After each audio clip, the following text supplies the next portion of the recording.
State Trading Organization STO says the fourth shipment of wood for Ramadan had arrived and is under cargo clearance. While we pass the third week of the holy month of Ramadan, STO is already selling the third shipment in Malé and across the atolls. The first of shipments targeted for the month of Ramadan arrived in Maldives about a week ahead of the month. The shipment contained onion, potato and eggs. Looking into retail prices, a kilogram of onion cost 9 rupiah 50 lari, while a kilogram of potato was sold at 8 rupiah 50 lari and an egg for 1 rupiah 50 lari. The wholesale prices are 195 rupiah and 160 rupiah per bag of onions and potatoes respectively, while a carton of eggs was cost at 235 rupiah. STO had now decreased these prices in the markets. Under the changes, a kilogram of onion costs 9 rupiah while a kilogram of potato costs 8 rupiah. STO had brought changes to the price of eggs a couple of times. Firstly, STO decreased the prices of an egg to 1 rupiah 25 lari and then to 1 rupiah. Though the prices of onion and potato remain at the same rate in the southern atoll, eggs are sold at 1 rupiah 25 lari per egg. The wholesale prices are 195 rupiah and 155 rupiah per bag of onions and potatoes respectively, while a carton of egg costs 210 rupiah.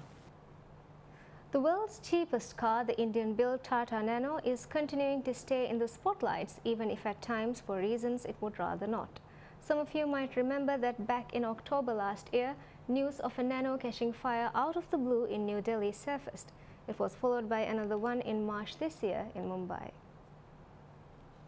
Now the third Nano went ablaze in New Delhi on a couple of months after Tata, the manufacturer of the vehicle, had a look-see into two previous fires and said there's nothing wrong. According to Times of India, the car caught fire in a parking lot on Friday while the owner of a vehicle, Patrick John, was still inside the car. The man says that as he was waiting inside the car, sparks began flying from the rear engine compartment.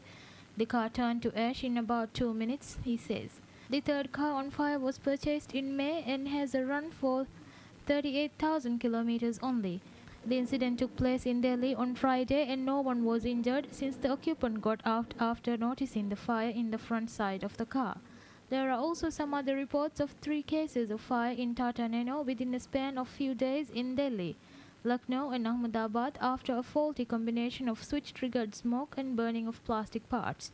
It cannot be traced unreported incidents. Recall of cars is not mandatory in India even in cases of technical faults. It is an affront on Indian consumers. Such a free ride is not allowed for manufacturers in US and European car markets.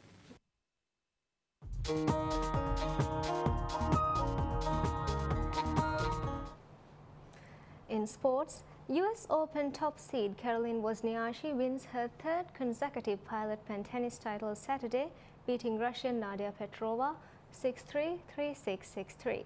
The victory capped a good week for the 20-year-old Danish star who won in Montreal on Monday. In the men's pro, Ukrainian Sergei Stahovsky won his second tournament of the year, beating Denis Iserman of Uzbekistan 3-6, 6-3, 6-4. Stahovsky is unbeaten in 4 career ATP finals. Wozniacki heads to New York with 4 wins this season, the most of any woman on tour. She took the early lead, getting the only break of the first set in the 6th game. She broke Petrova again to open the second set and seemed to be in control. But holding serve was a problem for both players in the second set, and the Russian found her return game. She broke Wozniacki 3 times and was able to hold up 5-3 to win the set. Wozniacki said part of the problem was the sun. Wayne Rooney ends his 5-month wait for a goal as he set Manchester United on their way to a comfortable Premier League win over West Ham. Rooney's 33rd minute penalty after Jonathan Spector had fouled Ryan Giggs will hardly enter his personal Hall of Fame, but it ends the talk of his scoring drought and should go some way to ease the 24-year-old back to top form after a slow start to the season. Second-half efforts from Nani and Dmitry Berbatov, who took his tally to 3 in 4 games, sealed victory to keep United in touch with early pace setters Chelsea. But for West Ham, the international break only provides further opportunity to worry.